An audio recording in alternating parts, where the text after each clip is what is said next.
Okay, I think we'll get started. Thank you all for coming. My name is Kate Brill, and I'm Scenic Hudson's Education Outreach Coordinator.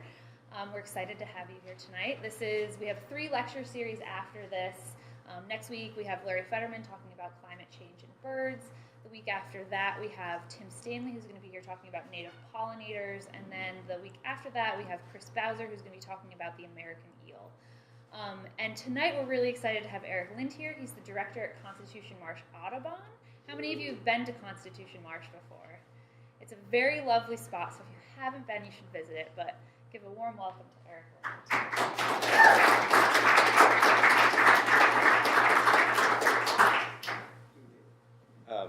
Thanks, Kate. She vanished.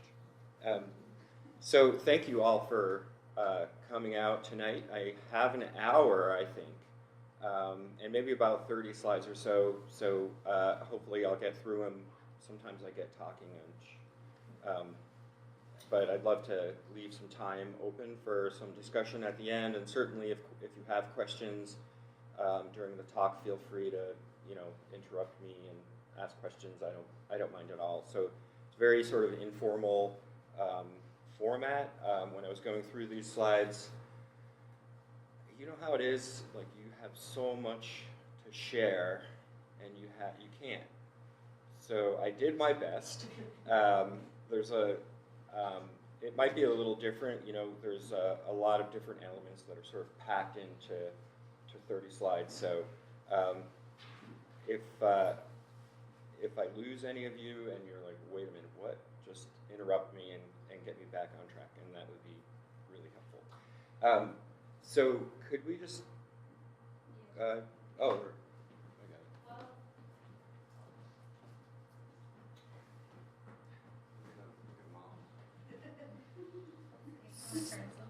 So a lot of you are really familiar with, is that good for you guys? Familiar with the marsh. It is a really, really lovely spot. If you haven't been there, it's between Cold Spring and Garrison. Sort of occupies a big section of shoreline of Putnam County and the Hudson River. And I did bring a bunch of stuff on the back table there too, with some brochures, just so you know. Please go through that stuff and look through them. So I was going to talk a little bit about the wildlife that live there, some of the birds that are sort of unique to that type of habitat, and a couple of other sort of treats as well. So do you know the famous biologist or ecologist E.O. Wilson? He coined this term called biophilia, which is the love of the living world. And I have that affliction like in the worst possible way, so it's hard just to talk about birds. I don't know how Chris is going to do it with the American eel lecture, but I start looking at birds and I'm like, oh yeah, there's this and there's this, and it's sort of everything. So like probably many of you, you're in love with it all, and E.O. Wilson sort of found the way of capturing that. I don't know, affliction is not the best word, but kind of capturing that concept really, really well. This is sunrise a couple of Octobers ago with my iPhone. This is a little more of what you might see like on a day like today, sort of a wintertime scene. The view is always there for you, the view of the Hudson River Highlands. The wildlife are not quite as accommodating. They, generally speaking, are very, very shy. The birds we'll talk a little bit more about, they're very sort of secretive and they don't want to be seen. And it can be really frustrating sometimes. You're outside and you hear all this information about wildlife and you go out and you're like, I don't see anything. That's not a bad thing. All that means to me is like, I'll go out tomorrow or next weekend and look again and look again. And the more you're out there looking, one day you will get the reward, the payoff. And you'll start to, the river and its wildlife will start to reveal itself to you. But it's often doesn't happen automatically, and we're sort of spoiled in a way because we can watch YouTube videos of the rarest animal that exists in the world, and it's right in front of your face. The marsh and river wildlife isn't really like that. There's a sort of subtlety to it. The birds, for the most part, are small and brown and shy, and they live in this dense vegetation. So you have to go seek them.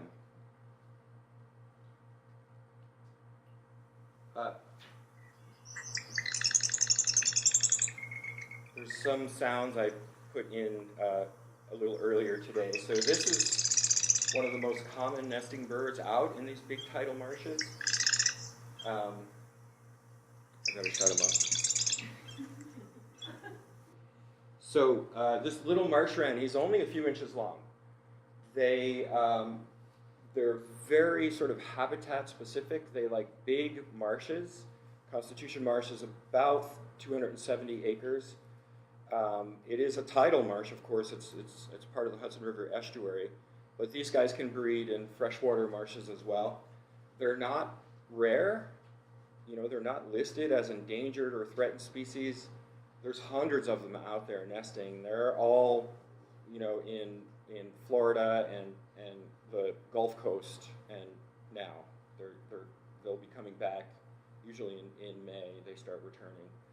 So, like a lot of birds, this tiny little stubby-tailed animal undergoes that migration, to the Gulf Coast and beyond every spring and every fall.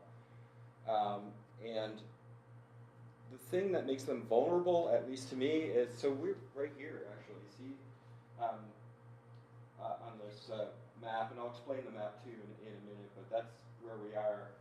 And the blue boxes are confirmed breeding. So this is from the Breeding Bird Atlas that the state conducts to figure out what birds are where.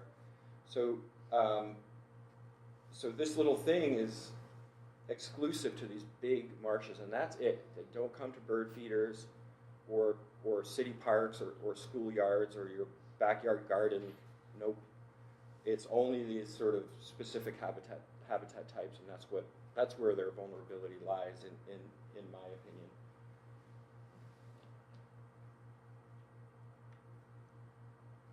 Okay, let's see. This is a Virginia rail. Again, a wetland-dependent species, and Laura talked about wetlands, right? In the recent talks, did she talk about the birds much? So this again is really, really common, but very specific to these types of larger sort of marsh wetlands.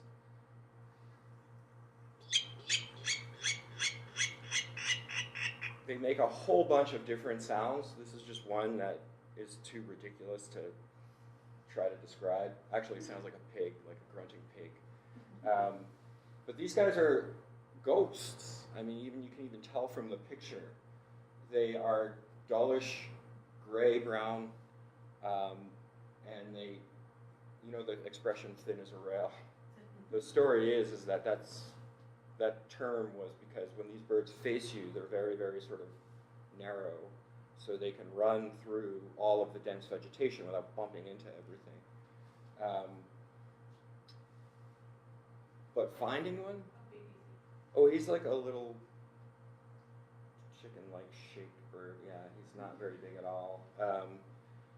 But unless they vocalize and you hear them, that's when you know you're there, and that's how we do the bird monitoring. Is we're actually playing these recordings and listening for them to call back, because going out and trying to find one is really almost impossible. Sometimes you get lucky,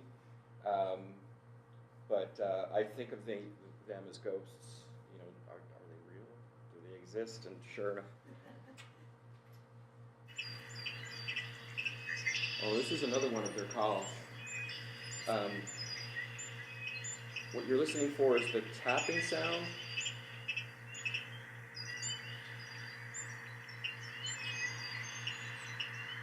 You hear it? It's not very bird-like at all.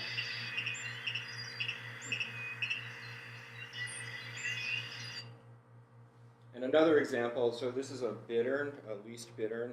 They're tiny little herons, only about 12 inches long. And they are state-listed threatened species in New York State. And we have several breeding pair out in Constitution Marsh. They're nowhere to be found at this time of year. Again, this is all coming our way once we get through March and a little bit into April, and all of these migratory birds start pouring back in. We think of, animal migration. We always go to Africa and think about the herds of wildebeest, running through the Serengeti. But the real migration in the Americas are birds, and there's billions of individual birds that migrate from Canada and the U.S. south to Central and South America, and then back again in the spring. The problem is that they're all, you can hold them in the palm of your hand, and many of them migrate at night, and they're sort of silent when they're migrating. But to think about it a little bit, the migration of these animals, I think, is shockingly powerful. It's just not right in front of us, and the animals are really, really small, and we're all sound asleep. But that if you think about I can't comprehend what a billion is, but think about billions of birds moving at night in the spring and fall. It's really astonishing. He coos. That's it. That's all he's going to give you. Again, so you can actually see the brownish and white striping, and how it sort of emulates the brown cattail leaves here. And actually, when they feel threatened, they'll freeze. They point their beaks up, straight up, like they're looking up at the sky, and they waggle to sort of emulate blowing, a light breeze. That's what I mean by ghosts. That's why I use that sort of metaphor.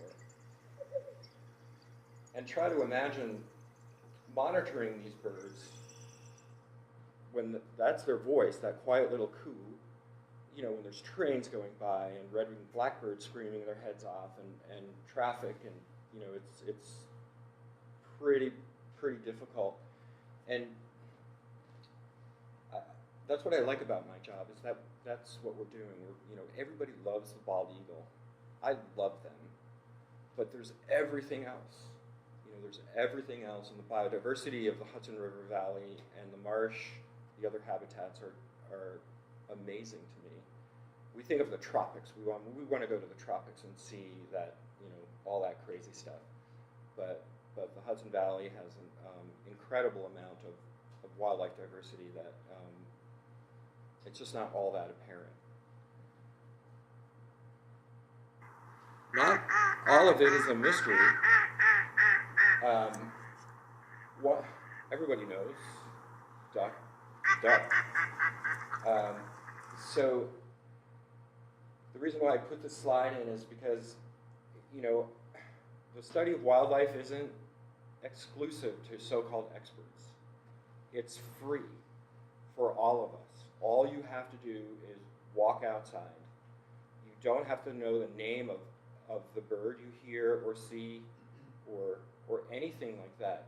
It's totally a free, thrilling experience, all depending on who you are as an individual. I don't have a leg up on you because I know the names of the birds and a little bit about their habits. My experiences are my own, and yours are your own. So to me, they're the same. Absolutely at the same level. So this type of experience, maybe not the ducks, is probably not the best way to talk about the mallards, but it's sort of open to everybody. It's all dependent on us as an individual and what we choose to get out of it. The maps, by the way, are made by volunteer observations. So the state conducts what's called a breeding bird atlas, and they do it like once every 20 years. And people are recruited to go out and survey specific blocks in New York State, and they record what they observe. And what we're really looking for here is breeding behavior. And the birds sing, they carry food, you can find the nest. And if you find a nest with chicks in it, that's like confirmed breeding. So you can see how widespread and abundant mallards are. The blue boxes are where they're confirmed breeding. The red is where they probably are breeding. And yellow is sort of possible. And you can see where the gaps are, the Adirondacks and the Catskills, so they avoid these sort of really, really densely forested patches of New York State.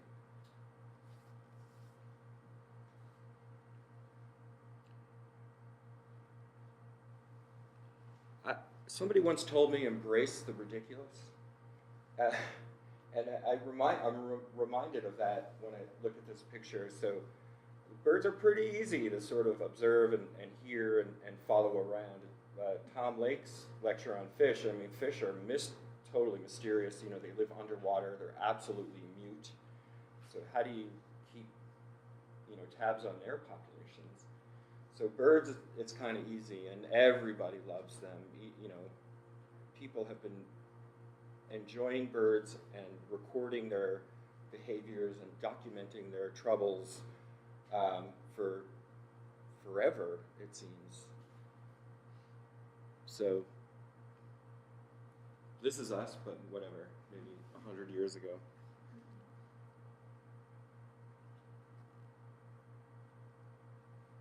So this is sort of a panorama of Constitution Marsh, and I mentioned it before, but the view is sort of always there. And I want more. I hate to sound selfish, but I love the view, but I want to imagine the forests and marshes to be like bristling with animals. I want frogs everywhere. I want birds everywhere. I want fish everywhere. I imagine like a landscape, like the Hudson Highlands here, to be like wiggling with animals. You don't want them all in your house or in your yard, but that's what I want. So the landscape is just that. It's a beautiful scene, but there's another layer to it. The wildlife it supports. That's what I want to sort of experience. And you have doubts. We're worn out by messages of declining species and climate change and toxic rivers, and it's exhausting to hear those messages all the time. I know, I've worked at this place for 20 years, and I know sort of a different story. And wildlife are incredibly resilient if you restore habitats and pay attention to declining populations. It's amazing what they will respond to. Hope that made sense. Oh yeah, so this is what I want. I want it all. I want, dragonflies, eels. There's the ducks again, mollusks, raptors, fishes, mammals, turtles, snakes. This is a little shrimp called crangon that lives in the Hudson River. Oh, and up our way, right through this stretch of river, there's two species of shrimp that live in the Hudson River. I don't have a picture of one. The other one is called a grass shrimp. So there's like an extra bonus. There's two species of shrimp to find. It's like that's what I want. I want more. I want 3. I want 5. And Tom Lake talked. He discussed the fishes, and I don't know what the total count now is, but it's 220 or so different species of fish recorded in the river and the drainage. But just think about that.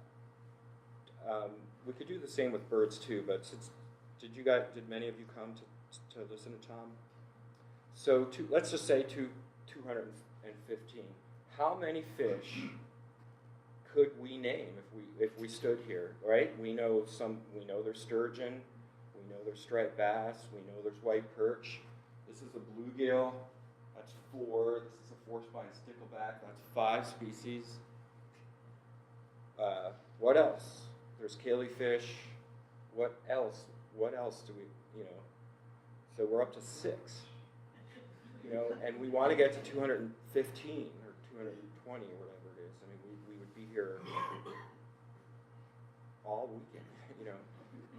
That's what I mean. If you think about it, if you think about you could do the same for birds. Like Constitution Marsh has about 70 different species of birds that breed down there in the summer times that are nesting down there. That's in the marsh and the surrounding woods.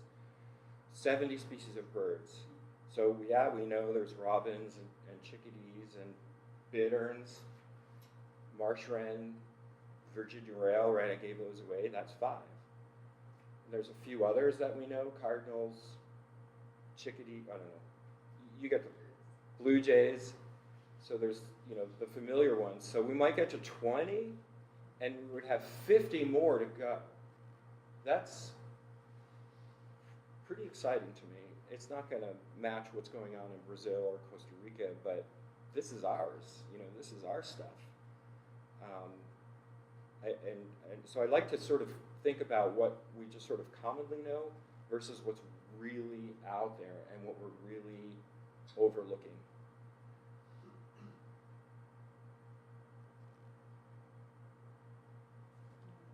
The sort of silent woods is not a wacky, concept that I came up with to talk about. I mean, it's real.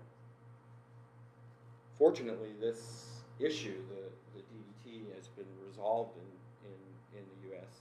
because of Rachel Carson's work.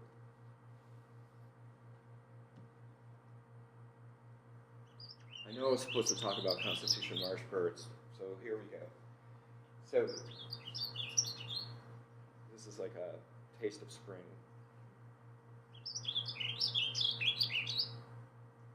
I know, I'm such a nut. I get butterflies hearing it. So this is a warbling vireo. Again, not a rare species. They're dull. They're tiny. They're dull olive. They live high in the tree canopies. They're not really at eye level. They're up there. You can learn the vocalizations. It can be a little hard to do, but you got to start somewhere. And the best thing is there's no test. Like, I'm not going to come to your house and go, how many birds did you learn this? Bird songs did you learn this year? None. It's all you. It's all you. It's all up to you. And if you learn it and forget it, who cares? The wildlife trigger, the sort of innate curiosity among a lot of us. And that's a signal to me. That's a sign, when you feel that curiosity to follow up. And it's not about information and how much you know. It's, like I said earlier, it's about what you love. So they're all in, I don't know, somewhere in the Amazon basin right now, or in southern Mexico. And look how widespread they are across New York State. But again, the dense forests of the Adirondacks and the Catskills, they don't like that. There's other birds you can find in this map, and that's only where they live. There's a bird, the only endemic species in the Northeast, called the Bicknell's thrush, and you only find them above 3,000 feet in the Adirondacks and the Catskill Peaks, and that's it. They all winter in the Dominican Republic. Not really a Hudson Valley bird, but, well, the Catskills, I guess.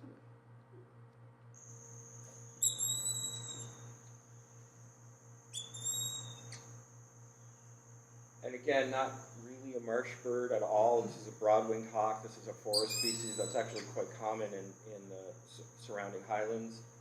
But like I said, when I first started, I can't resist. You just start. I have to talk about him and him and him and him. So.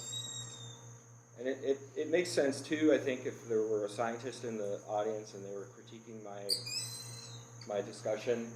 The marsh is a special habitat, and there's no doubt about it. But it's not an island. Its fate is so deeply tied to the river and the watershed around it. It's hard not to think about what is influencing it. So I think it's sort of almost a mistake to think of it as an isolated patch of goodness. Yeah. I live in a little house on this, street with lot, and I have feeders. He came and sat in my tree, I'm sure. Is that possible? It's possible. These guys are highly migratory too, so it would be very unusual to see them at this time of year. But they're smallish little hawks, and he probably was eyeballing your feeder, because that happens too. To get the birds? Yeah. To get like a really delicious cardinal or mourning dove. A well-fed cardinal. Yeah. Okay, this is, I don't have a map here, but this is a pine siskin. And these are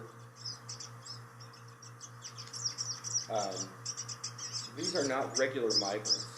These guys don't have a regular pattern or north-south. They're sort of erratic. They go wherever they want, usually seeking food. The reason why I put it in is that when you're learning bird calls, a lot of times birds will give you a little key. I might have missed my opportunity. Did you guys hear that? That zip. That you don't have to learn this like nonsensical chatter. All you have to do is recognize the zipper, zip, and that's pine system.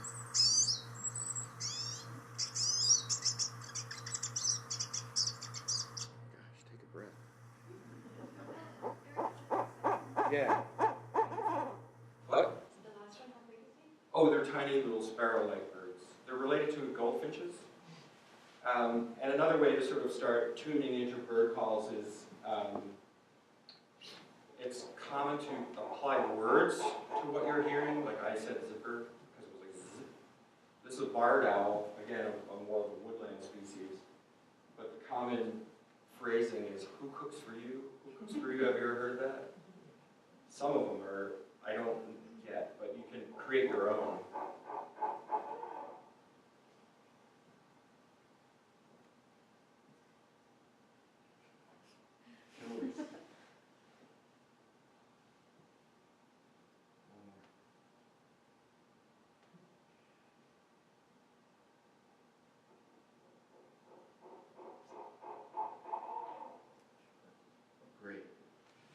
Great stuff. Like, this is better than any human-created entertainment. And like I said, it's all free for us. That's the quality of life thing. When you hear people discuss protection of open space, and one of the benefits is like a quality of life. That's it. That's it to me. This is just me speaking, and these are my own biases and my own sort of interests. But there's no doubt about it. The protected open space in the Hudson River Valley, in places that Scenic Hudson protects, and Audubon New York protects, that's greatly improved my quality of life. So, I did mention some, that I wanted this talk to sort of be more about the sort of a enjoyment and celebration of things, but there's the real world out there too. A lot of common birds that we all take for granted are in decline. That's just the facts. So some of these birds, in 40 years, before really good records were kept, these astonishing declines in numbers. The meadowlark and the bobwhite are grassland species. And they are showing, a lot of grassland species or birds are showing the most dramatic declines. Forest forest species as well, like the songbirds. And then, some waterfowl too, even northern pintail and greater scaup haven't really recovered from unregulated hunting all those decades ago. So there's all of these factors, that come into play to ensure these astonishing declines don't continue in that direction. So this is the north end of Constitution Marsh here. The village of Cold Spring is sort of right here off the side of the screen, and this is Foundry Cove, if you're familiar with it.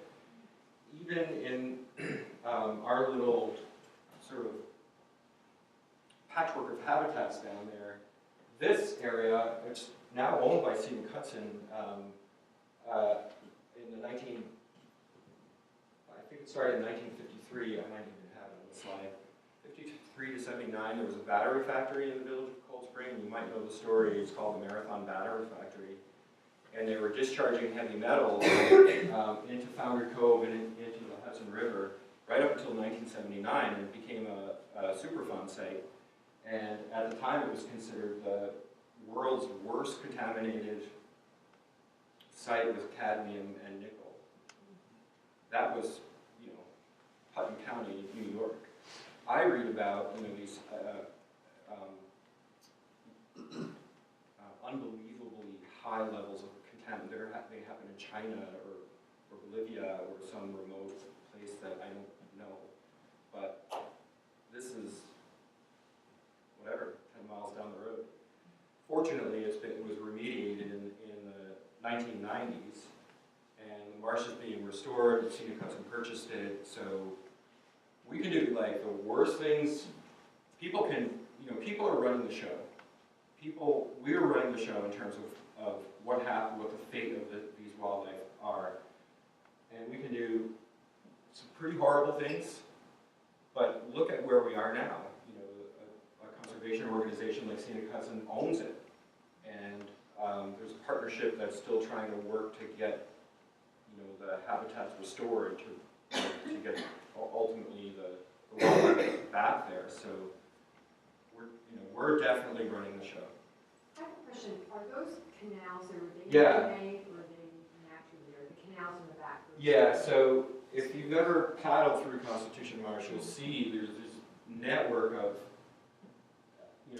channels, and typically when you see these straight lines, that's the hand of man.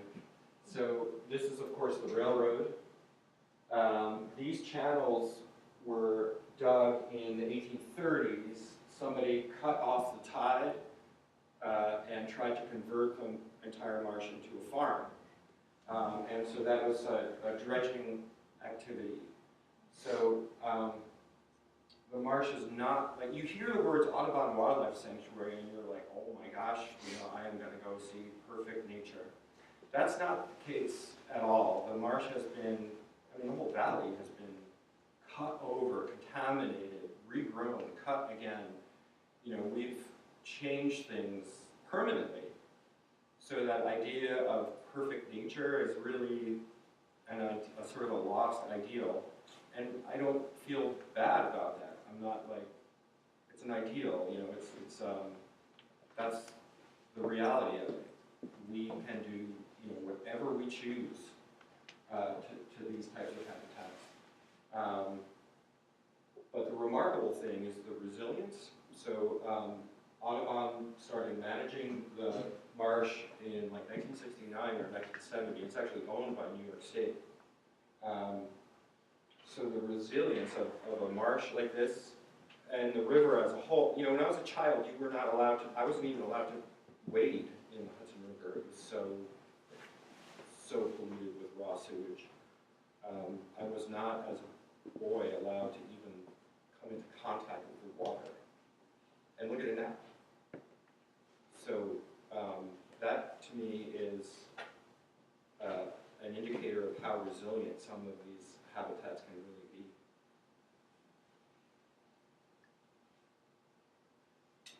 Yeah, so 179 metric tons of cadmium were discharged into Foundry Cove and into Constitution Marsh and the Hudson River over that period of time. I think it was 53 to 79. And just to underscore what was happening there, so this is a scan of cadmium levels in the soils. I don't know when the study was done. 1983 it looks like here. So at the surface here, so this line is pointing here, which is actually somewhere out here on the map. It says 171 parts per thousand. Cadmium, 171 parts per thousand. That's 17.1%. A handful of the mud was 17.1% cadmium, heavy metals. It's on the periodic table. I mean, that's how bad it was. Right next to it, the cherished, sort of treasured wildlife habitat. That's the dichotomy of the natural world and the human world. To me, it's almost like these are examples in the Hudson River as a whole. These are examples where the human world and the natural world have collided and merged. You can't talk about perfect nature and wildlife without considering our own impacts on it. Eric, I've been out there fairly recently, and when you're standing in the Scenic Hudson parking lot, like looking at the marsh toward the river, there's all these little flags. Yeah. What is that? So deer and geese are grazers. So all of the new vegetation that needs to recover in that marsh, I think are at risk of overgrazing. So those were put up to frighten deer and keep kind of the geese from. It's in the marsh. I don't think it's deer. Yeah, they get out there. Yeah, they're really good swimmers and yeah. Oh yeah. Yeah, they're out there all the time. Geese I could see getting Yeah. out there, but. Yeah, so I mean, we could talk about how effective that type of deterrent is forever, but that's the point behind it. Yeah. The real thing that is limiting the restoration is the tide. It's only about a 4-foot tide, but the tide kind of rules. The tide is sort of like the king of it doesn't seem like much. When you think of the Bay of Fundy, whatever, it's 60 or 70 feet. 4 feet, you're like, oh, it's up to my knee. But it's the force of the tide every day, twice, and the tide is just scouring the sediments, and that really controls what plants can grow there. And I think all this is these decisions were made in terms of this marsh restoration decades ago. So there was some I don't want to say mistakes, but the decisions were made based on the information everybody had at that time, and I think the force of the tide might have been underestimated. So not all of the news is bad. Bald eagles have undergone a remarkable recovery in the Hudson Valley. You see them all the time. And this graph shows up from starting in 1992 to 2010. Let's just look at breeding pairs, which is the pink line. So this is breeding pairs of bald eagles along the Hudson River. Up, up, up. Remember I said I want more and more and more? All those other birds, I want this graph. But unfortunately, it's not the case. But there are really clear examples of how you can restore wildlife. This didn't happen on its own. The DEC released like 200 young bald eagles over several decades. The chicks were taken from Alaska and Wisconsin and ultimately released back into New York State to reestablish the population. And eventually it took an intervention. The biologists had to intervene and to to restore the eagle population, and I almost could guarantee that the eagles that we see and enjoy along the Hudson River, some of them have, you could trace their DNA back to the Alaskan population. So, and I don't mean this in a negative sense, but it's an artificial recovery in some ways. And a greatly appreciated one, and I made fun a little bit earlier, but you know, we see eagles almost every day at Constitution Marsh, and it's just like they're irresistible. That's, I don't know if you've ever heard that. So there's a, you know, when you see eagles on TV, they always play the voice of the red-tailed hawk because it sounds better, but their real voices are these winky little cries.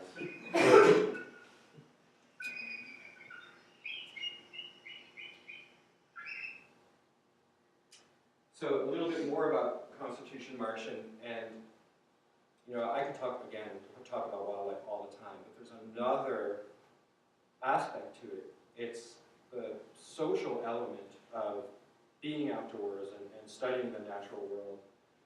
I don't know if I met them all, but 7,000 people came down to that place last year.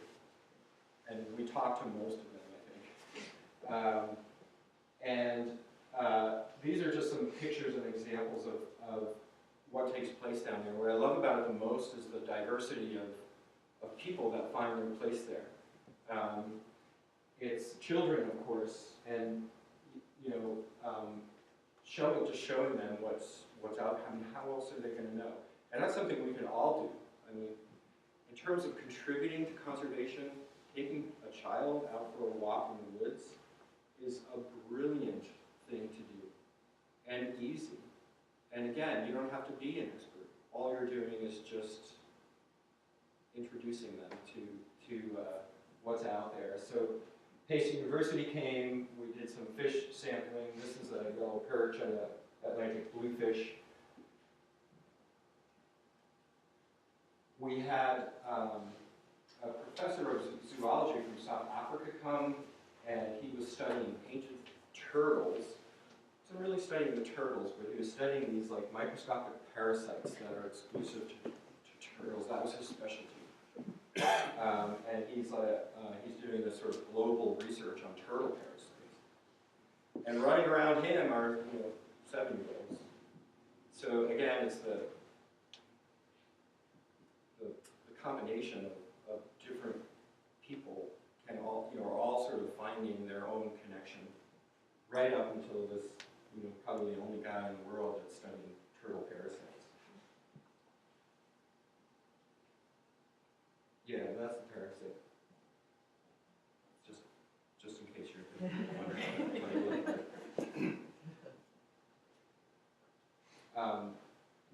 New York Restoration Project from New York City Parks came. High school students from the Montessori came to sort of learn about our own marsh restoration projects that I'll mention too. We do this invasive species control for many years out there. This very tall grass that you see behind Matt work is Phragmites. You might know the story, but it's a very tall invasive grass. And so we set about sort of long-term planning project to figure out what to do. Just because you see it growing doesn't mean you have to kill it. It's only a plant after all, so it's not like the invasive species are not like plants, especially are not our mortal enemies. So we have to be really objective and decide, well, what patches should we control and spend time and money on. So we only look at the ones that really show the most chance of expanding out into Constitution Marsh, and we also did our homework. There's some really interesting research that shows that the bird populations, the birds that I showed a little earlier, their populations really, really diminish if this tall grass is allowed to spread throughout the larger marsh. So I won't get into the details, but we set about this sort of control program. Part of it involves flattening it. So this is Matt that that used to work down there, and you can see, oh, it's a pretty low-tech affair. I mean, we're a nonprofit after all. So all he's doing is jumping up and down the two-by-four, flattening, and you sort of make this sort of crop circle effect. After that, we cover it with these heavy-duty black tarps, and the overheating from the sunshine will eventually kill the plant. And this is a job for the young. So here's just to show you, so here's the black tarps. This is a section of the tarp that I removed, and you can see the native plant community that supports all the wildlife starting to recover back in there.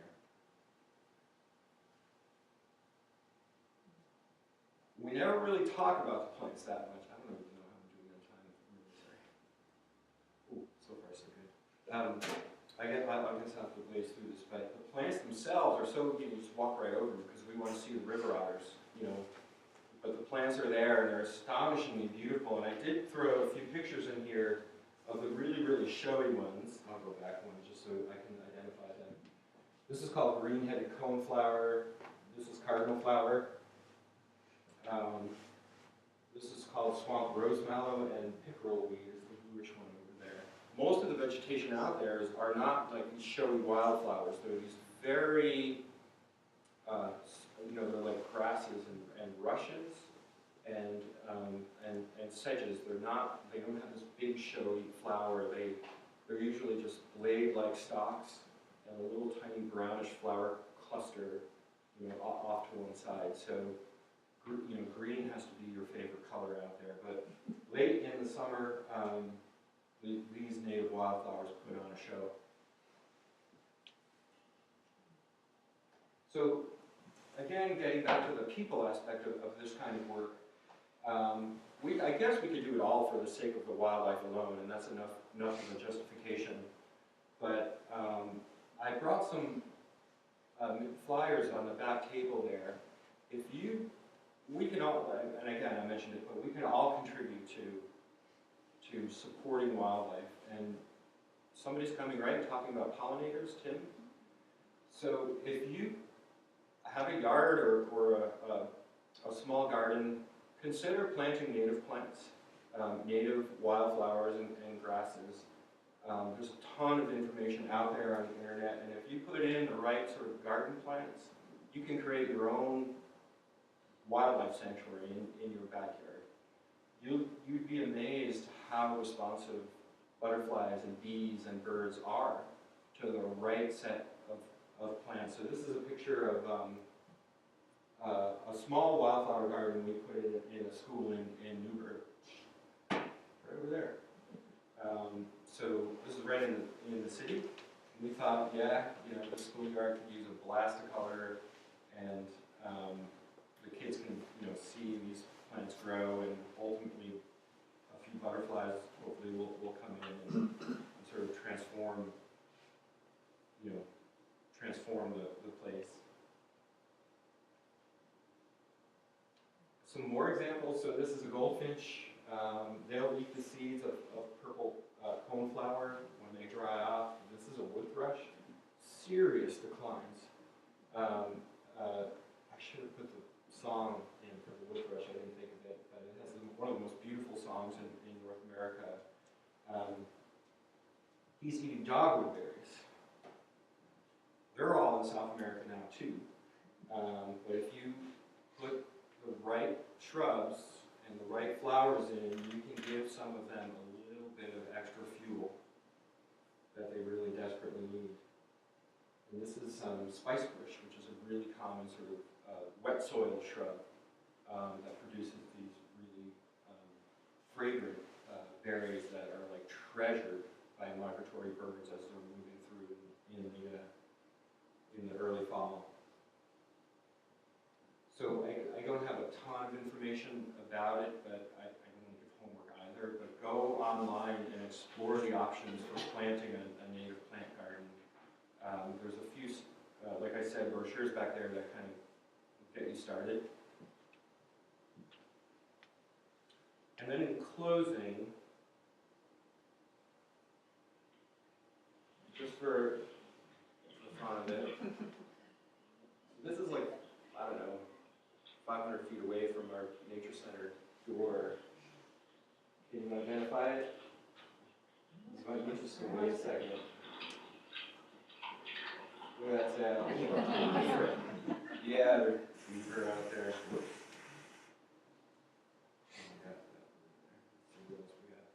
Oh my gosh. So this is, oh.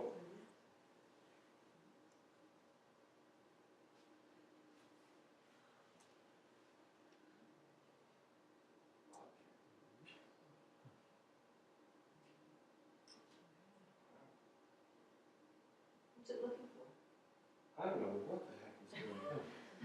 We did have a honk of deer, like a chunk of deer there out there that he fed on, but it looked like he was trying to bury it. But and these are some fish out of a freshwater brook. These are called black-nose dace.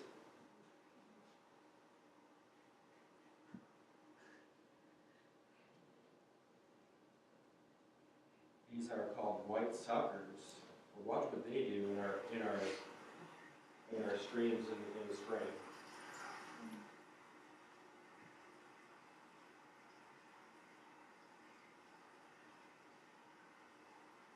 They're spawning.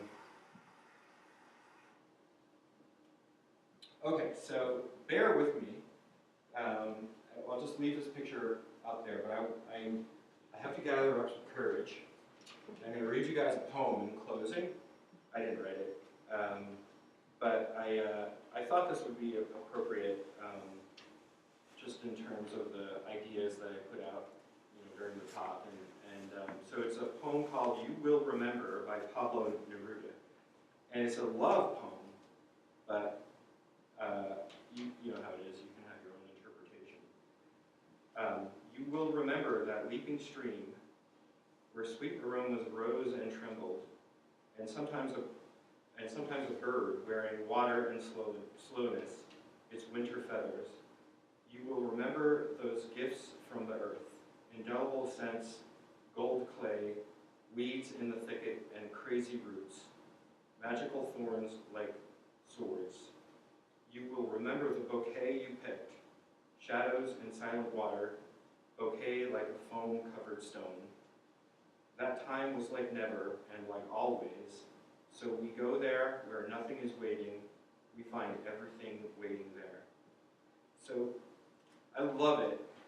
I love that poem because you go to the stream side or the marsh or your favorite patch of woods and have no expectations, but everything there, like, look at these kids' faces, everything there, all of those fishes and birds and wildflowers and dragonflies, they're all waiting. They're like waiting for us, really, to go follow up on our curiosity. So I saved a little bit of time for questions, 4 minutes. So anyway, so wide open towards questions. Can you tell me when the eagle's mating flight is, and can you see that from the marsh? Yeah, you can if you're lucky. It's actually right now. It's happening. So just last week, I saw one of the eagles carrying a stick to the nest. That whole courtship and bonding, is sort of happening right now. How long does that last? I don't really know. It's kind of brief, really. Birds when they're breeding, they're all business. So they have to mate. The female has to, develop the egg. They have to incubate it and protect it, and then they feed the chicks. So usually birds in the spring aren't kidding around. So it's like they have to reproduce. But that would be right now, really, to start looking. And we do have some pretty good views of eagles down there. It's all hit or miss. Like, I couldn't tell you a day to come to see it. You just have to be in the right place at the right time. So what you're referring to is bald eagles. When they're breeding, the male and female sort of hang around, but they need a strong bond to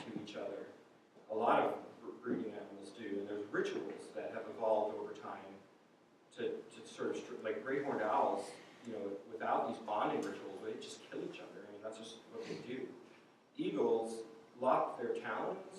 You might know this, but they will grab each other's talons, and then they propeller, right, downwardly. Two birds sort of lock together. And they don't crash, but they undergo this really spectacular sort of courtship flight, is what it's called. Yes? The declining species that you listed, is that for birds around here? Are there any birds around here? Not really. They have them occasionally in wintertime at feeders, like at the Conic Outdoor Education Center. So that would be unusual. That was just a quick sort of section of a list of the birds that have declined the most. There are declining species. The ones that are receiving a lot of attention now are forest breeding songbirds. Wetlands have received a lot of conservation attention over the years, and originally generated from the duck hunting community, and an extraordinary amount of work to conserve wetlands. But the forest breeding birds that breed in the state parks around us are the ones that are really struggling, like the wood thrush I showed earlier. Yes. Eric, are you going to be conducting your birding walks at Benning's Point this year? Because I noticed you weren't on the schedule, and I don't think you did the last year. Oh, I don't know. I don't know. I didn't. Yeah, we don't have anything scheduled. What is scheduled? I think I'm going to do a birding walk at Olana in April, something like that. We haven't. What else? Oh, there's the Eagle Walk at Constitution Marsh. I can't remember the dates. March 5th, is it? Yeah. I think they had that a week or so ago. Yeah. The Eagle Fest. Yeah, we were at Boscobel. Yeah. 400 people came throughout the day. It's amazing. We went from there to Marsh. Oh yeah? Yeah. Yeah. It was 4 eagles and 400 people, or 400 eagles and 4 people. Any other comments or questions? Yes. So the declining bird species, is that mainly due to like habitat loss? Yeah, so let me see. So one of the issues is that all of our forests are all like even-aged, mature forests, and that visually looks good, but really what the birds want or need are like a patchwork. So what's missing from these big forest tracts are what's referred to as young forest, which are storm blowdowns, wildfires, and other sort of natural forces that smash down mature forests. And then for after that disturbance, from like 5 to 20 years, that patch, what's referred to as young forest, is essential for shrubland birds, which are in serious decline, some of them, but also forest breeding birds. They're young, post-fledging will move to these young forest patches for food and cover. So even a deep forest breeding species needs these sort of patches of disturbed forest to really thrive.